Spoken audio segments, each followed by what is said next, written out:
আপনারা হয়তো এর আগে অনেক রেসিপি দেখে বাড়িতে লাল মিষ্টি দইটা তৈরি করার জন্য বহুবার চেষ্টা করেছেন, কিন্তু কিছুতেই বাড়িতে এই লাল মিষ্টি দইটা মিষ্টির দোকানের মতো তৈরি করে উঠতে পারছেন না, বা তৈরি করার ক্ষেত্রে পুরোটাই আপনারা ব্যর্থ হয়ে যাচ্ছেন। তো বন্ধুরা, আজকের ভিডিওতে আমি দেখিয়ে দেব যে কোন কোন ভুলের জন্য আপনাদের বাড়িতে দইটা সঠিকভাবে মিষ্টির দোকানের মতো হচ্ছে না। তো বন্ধুরা, আমরা মিষ্টির দোকানের কারিগর, আমরা যেভাবে মিষ্টির দোকানের মতো দইটা বসাই সেই পদ্ধতিটাই আপনাদেরকে তুলে ধরবো। আর কিছু গোপন টিপস আছে আর কিছু ফর্মুলা আছে, সেগুলো আপনাদের সাথে আমি শেয়ার করে দেবো, যাতে আপনারা সহজেই এই দইটা খুব তাড়াতাড়ি বাড়িতে বানিয়ে নিতে পারবেন। সবার প্রথমে লাল মিষ্টি দই তৈরি করার জন্য কড়াতে আমি দিয়ে দিচ্ছি 10 লিটারের মতো দুধ। এই দুধটাকে আমি লো টু মিডিয়াম গ্যাসের ফ্লেমটিকে রেখে আস্তে আস্তে ফুটতে দিয়ে দেবো।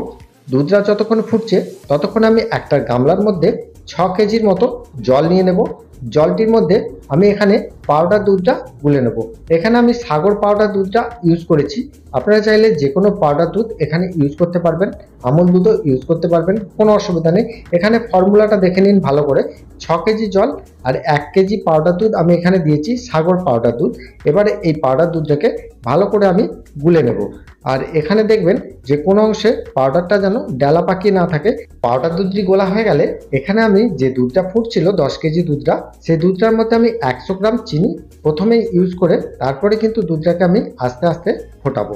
কারণ চিনিটা দিয়ে দিলে কি হয়, যে দুধের যে গায়ে যে লেগে যাওয়ার সম্ভাবনাটা কিন্তু কম থাকে, কড়ার গায়ে লেগে যাওয়ার সম্ভাবনা কম থাকে। তো বন্ধুরা, এখানে আমি দুধটা যখন ফুটবে তখন আমি এখানে 12 থেকে 14টি ছোটো এলাচ এভাবে মুখটা হালকাভাবে ছাড়িয়ে দিয়ে ওই দুধের ভেতরে দিয়ে দেবো। দিয়ে কিন্তু ভালো করে একটু খুন্তি করে নেড়ে দেবো। নেড়ে দেওয়ার পর 45 মিনিট ধরে এই দুধটাকে আমি ফোটাবো।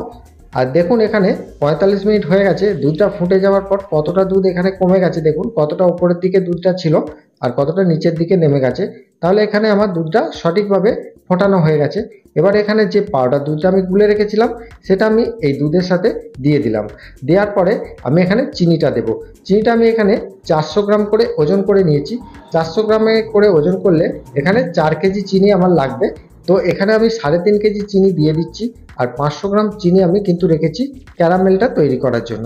তাহলে বন্ধুরা, এখানে বোঝা গেল 10 কেজি দুধ আর 1 কেজি পাউডার 6 কেজি জলে গুলে নিতে হবে। আর এখানে চিনি দিতে হবে মোট 4 কেজি। 3.5 কেজি চিনি এখানে দুধের মধ্যে দিতে হবে আর 500 গ্রাম চিনি রেখে দিতে হবে, যেটা ক্যারামেল তৈরি করার জন্য। তাহলে বন্ধুরা, এই প্রসেসটা বুঝতে আপনাদের কোনো রকম কোনো অসুবিধা হয়নি। এবারে চিনিটা দেওয়ার পরেও কিন্তু আমরা ভালো করে নাড়বো। আর আরও আমরা 15 মিনিট এইভাবে লো টু মিডিয়ামভাবে গ্যাসের ফ্লেমটিকে রেখে দুধটিকে আস্তে আস্তে করে ফুটিয়ে নেব। দুধটা কিন্তু এখনও ফুটছে, তার মাঝে আমি এখানে ক্যারামেলটা তৈরি করে নিচ্ছি। তো এখানে আমি 500 গ্রাম চিনি আমি এখানে দিয়েছি একটা বাটিতে। দিয়ে কিন্তু গ্যাসের ফ্লেমটিকে লো টু মিডিয়াম রেখে আস্তে আস্তে এই চিনিটিকে আমি নাড়বো আর গলিয়ে নেব। এখানে কোনো রকম কোনো জল দেবার প্রয়োজন নেই। অটোমেটিক চিনিটা এই তাপেতে গলতে শুরু করবে আর গলে একটা সুন্দর লাল কালারের পরিণত হবে।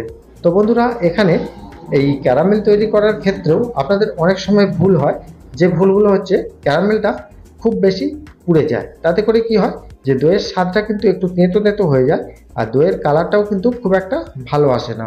তো বন্ধুরা, এইভাবে 10 থেকে 15 মিনিট লো টু মিডিয়াম গ্যাসের ফ্লেমটিকে রেখে যদি আপনারা আস্তে আস্তে খুন্তি করে নেড়ে নেড়ে যদি ক্যারামেলটা তৈরি করেন, তাহলে আপনাদের ক্যারামেলটা একদম পরিষ্কার সুন্দরভাবে কালারটাও হবে আর সুন্দরভাবে তৈরি হবে। তো এখানে একটা টিপস আছে, দেখুন, যখন ক্যারামেলটার ওপর থেকে দেখবেন একটা ফেনা আসছে, তখনই কিন্তু সঙ্গে সঙ্গে গ্যাসের ফ্লেমটিকে অফ করে দেবেন। নাহলে কিন্তু এটি ওভারকুক হয়ে যাওয়ার কারণে এই ক্যারামেলটা তেঁতো বা কালো হয়ে যেতে পারে। তো দেখুন, এখানে সঙ্গে সঙ্গে আমি এখান থেকে নামিয়ে নিয়েছি।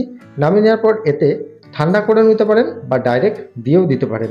এবারে আমি 15 থেকে 20 মিনিট আরও দুধটা ফুটিয়ে নেওয়ার পর এখানে গ্যাসের ফ্লেমটিকে অফ করে দিয়েছি। দেওয়ার পর আমি একদম ডাইরেক্ট ক্যারামেলটাকে দুধের সাথে আমি পাইল করে দিচ্ছি। আপনারা চাইলে একটু দুধ দিয়ে ক্যারামেলটাকে ঠান্ডা করেও তারপরেও দিতে পারেন, কোনো অসুবিধা নেই। যেহেতু মিষ্টির দোকানের পদ্ধতি যেহেতু আপনাদেরকে দেখাচ্ছি, সেই মিষ্টির দোকানের পদ্ধতিটা আমি কিন্তু একদম সম্পূর্ণভাবে তুলে ধরছি। এবারে এই রকম পদ্ধতিতেই এই ক্যারামেলটাকে একদম ডাইরেক্ট ফুটন্ত অবস্থায় আমি এই দুধের মধ্যে দিয়ে দিয়েছি। আর দুধটা অবশ্যই ফুটন্ত অবস্থায় দুধটার মধ্যে দেবেন না। দুধটিকে আমি ফুটন্ত অবস্থা থেকে নামিয়ে নিয়েছি, তারপরে কিন্তু আমি ক্যারামেলটা ইউজ করেছি। দেওয়ার পর গ্যাসটিকে একদম অফ করে অবশ্যই ক্যারামেলটা দিতে হবে। তারপরে আমি এভাবে একটু নেড়ে দিয়ে ভালো করে আমি দুধটিকে একটা পাত্রের মধ্যে আমি কাটিয়ে নিয়েছি। নেওয়ার পর এটিকে আমি ঠান্ডা করতে দেব। মিনিমাম 1 থেকে 1.5 ঘন্টা লাগবে গ্রীষ্মকালে। এইভাবে ঠান্ডা হয়ে যাওয়ার পর আমি একটা জায়গার ভেতরে সমস্ত কিছু দই বসানোর জায়গাগুলো আমি সাজিয়ে নেব। তো বন্ধুরা, এখানে আপনাদেরকে বোঝানোর সুবিধার্থে 10 কেজি দুধের হিসাবে আমি আপনাদেরকে দেখাচ্ছি। এখানে আমার পরিমাণে কিন্তু অনেক বেশি পরিমাণ দুধ কিন্তু আছে। আমি এখানে 10 কেজির হিসাবটাই আপনাদেরকে তুলে ধরেছি। এবার এখানে সবথেকে গুরুত্বপূর্ণ জায়গা হচ্ছে দই বসানোর ক্ষেত্রে দুধটাকে কিন্তু হাত ছোঁয়া গরম অবস্থাতে কিন্তু রাখতে হবে। আর এখানে আমি দেখছি যে দুধটা আমার এখনো পর্যন্ত একটু গরম অবস্থাতে আছে, হাত ছোঁয়া গরম এখনো হয়নি। তো তার জন্য আমি এখানে সাজাটাকে আগে গুলে নিচ্ছি। দেখুন, আগে দুধটা ফাটিয়ে নিয়ে এইভাবে ওপর দিকে যে ফেনাটা হয়েছে সেই ফেনাটিকে তুলে নিয়ে তার সাথে আমি 10 কেজি দুধের হিসাবে 250 গ্রাম মিষ্টি দই কিন্তু এখানে সাজা হিসাবে আমি এখানে ব্যবহার করছি। এখানে দই বীজ বা সাজা কিন্তু কোনো তফাৎ নেই। যে মিষ্টি দইটা আমরা এখানে খাই ব্যবহার করি সেই মিষ্টি দইটা দিয়ে কিন্তু আমরা দইটা বসাচ্ছি। তো এখানে আমি এই দইটাকে ভালো করে আগে ফেটিয়ে একটা জায়গার মধ্যে রাখছি। এই দইটাকে আমি এখানে নর্মাল টেম্পারেচারে নিয়ে আসবো, যেহেতু এখানে ফ্রিজে ছিল। তারপরে এখানে আমি হাত দিয়ে দেখছি, দেখুন যে দইটা আমার এখনো পর্যন্ত কিন্তু গরম আছে, হাত ছোঁয়া গরম অবস্থায় আসেনি। তো তাতে আমি এখানে আরও 2-1 মিনিট আমি একটু ঠান্ডা করে নিয়েছি। তারপরে আমি হাতটা ডুবিয়ে দেখছি যে আমার হাতটা দুধের গরমটা সহ্য করে নিতে পারছে। তাহলে আমার দুধটা এখানে হাত ছোঁয়া গরম অবস্থায় কিন্তু পৌঁছে গেছে। তাই এখানে আমি আর দুধটাকে ঠান্ডা করব না, এই সাজাটিকে আরেকবার ভালো করে ফেটিয়ে নিয়ে এই দুধটার ভেতরে কিন্তু আমি দিয়ে দেব। দিয়ে দেওয়ার পর আমি 30 সেকেন্ড ভালো করে আরেকবার নেড়ে দেব, যাতে এই দইয়ের সাজাটা সম্পূর্ণ দুধের কোনায় কোনায় পৌঁছে যায় আর দুধের মধ্যে এই সাজাটা সম্পূর্ণ পাইল হয়ে যায়। দেওয়ার পর আমি এখানে যে ভাঁড়গুলো সাজিয়ে রেখেছি সেই ভাঁড়গুলোর মধ্যে কিন্তু আমি কিন্তু দুধটা ভালো করে দিয়ে দেব। দিয়ে আমি এর পরের ফর্মুলায় আমি চলে যাচ্ছি। তো বন্ধুরা, এই দুধের যে দই বসানোর ক্ষেত্রে দুধের গরমের অবস্থাটা বুঝতে আপনাদের কোনোরকম কোনো অসুবিধা হয়নি। তারপর এখানে এই অবস্থাতে দুধটা আমি নিয়ে এই যতগুলো ভাঁড় আমি রেখেছি সেই ভাঁড়ের ভেতরে আমি দিয়ে দেব, ভরে দেব। তো বন্ধুরা, আমার এখানে যেহেতু অনেকটা বেশি পরিমাণ দুধ আছে তার জন্য কিন্তু আমার দুটো জায়গা লেগেছে, সেখানে আমি কিন্তু দুধটা আমি কিন্তু সঠিকভাবে দিয়ে দিচ্ছি। এখানে আমার 20 কেজির মতো দুধ কিন্তু আছে। তো আপনাদেরকে আমি 10 কেজি হিসাবটা দেখিয়েছি যাতে আপনাদের বুঝতে সুবিধা হয়। আর এখানে আপনারা এই 10 কেজি হিসাব থেকে আপনারা ছোট ছোট করে কেটে নেবেন, যাতে আপনাদের কিন্তু দইটা বাড়িতে তৈরি করতে সুবিধা হবে। তো বন্ধুরা, আমার ডেসক্রিপশানেও এই 1 কেজি পরিমাণ দুধের হিসাব কিন্তু আমি দিয়ে রাখবো, ওখান থেকে আপনারা পেয়ে যাবেন। তো বন্ধুরা, এইভাবে আমি দেওয়ার পর এভাবে আমি চাপা দিয়ে দেবো। চাপা দেওয়ার পর আমি সম্পূর্ণ ভাঁড়গুলোকে আমি এইভাবে দইয়ের দুধটা দিয়ে ভরিয়ে দেব। দিয়ে আমি সঙ্গে সঙ্গে ভালো করে চাপা দিয়ে দেবো। দেওয়ার পর এতে আমি আগে খবরের কাগজ দেবো যাতে কোনো ধুলোবালি না পড়ে। খবর কাগজটা দিয়ে দেওয়ার পর এখানে আমি একটা পলিথিন, একটা বা দুটো পলিথিন ইউজ করেছি, যাতে ভালো করে চারিদিকটা আমি বন্ধ করে দিয়েছি, যাতে বাইরের বাতাসটা কোনো মতেই ওই দইয়ের ভেতরে ঢুকতে না পারে। এইভাবে 6 ঘন্টা কিন্তু আমি এই ঢাকা দেওয়া অবস্থায় রেখে দেব। তো 6 ঘন্টা পরে আমি কিন্তু দইটাকে খুলবো। তো কোনো মতেই 6 ঘন্টার মধ্যে এর ভেতরে যেন বাইরের কোনো বাতাস না প্রবেশ করে বা ভেতরের কোনো গরমটা যেন বেরিয়ে না আসতে পারে, সেরকমভাবেই কিন্তু আপনাদেরকে চাপা দিয়ে রাখতে হবে। বাড়িতে করলে আপনারা তলায় একটা কিছু দেবেন, কম্বল জাতীয় জিনিস, তার উপরে ভাঁড়গুলো দেবেন, দইগুলো দেবেন, দুধগুলো, তারপরে কিন্তু ওপরটায় ভালো করে ঢাকা দিয়ে রেখে দেবেন। তারপর দেখুন, এখানে 6 ঘন্টা পরে আমি দইটা কিন্তু খুলে দিয়েছি। আমি কিন্তু 6 ঘন্টা আগে একবার উঠকে দেখে নিয়েছি তুলে দিয়ে যে কতটা জমেছে। দেখছি আমার পারফেক্ট জমে গেছে।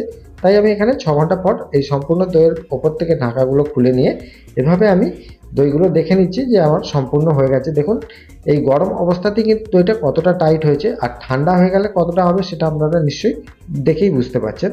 তো এইভাবে দইটাকে আমরা ফ্রিজে রেখে দিয়েছিলাম। ফ্রিজে রেখে দেওয়ার পর এই দইটা কতটা শক্ত হয়ে গেছে আপনারা দেখতে পাচ্ছেন। এই রকমভাবে দই যদি করতে চান তাহলে এই রেসিপিটা সম্পূর্ণ ফলো করে আপনারা করুন, দেখবেন আপনাদের দই কোনো অংশেই আপনাদের কম হবে না। একদম সুন্দরভাবে দই কিন্তু আপনারা বাড়িতে বানাতে পারবেন। আর যদি কোনো অসুবিধা হয়, আমার ফোন নাম্বার আছে, সেখানে আপনারা যোগাযোগ করতে পারেন। তো বন্ধুরা, আজকের রেসিপিটা আপনাদের যদি ভালো লেগে থাকে তাহলে অবশ্যই আমাকে কমেন্ট করে জানাবেন। আর চ্যানেল যারা নতুন দেখছেন তারা অবশ্যই একটা সাবস্ক্রাইব করে রাখবেন। ভালো থাকবেন, সুস্থ থাকবেন, নমস্কার।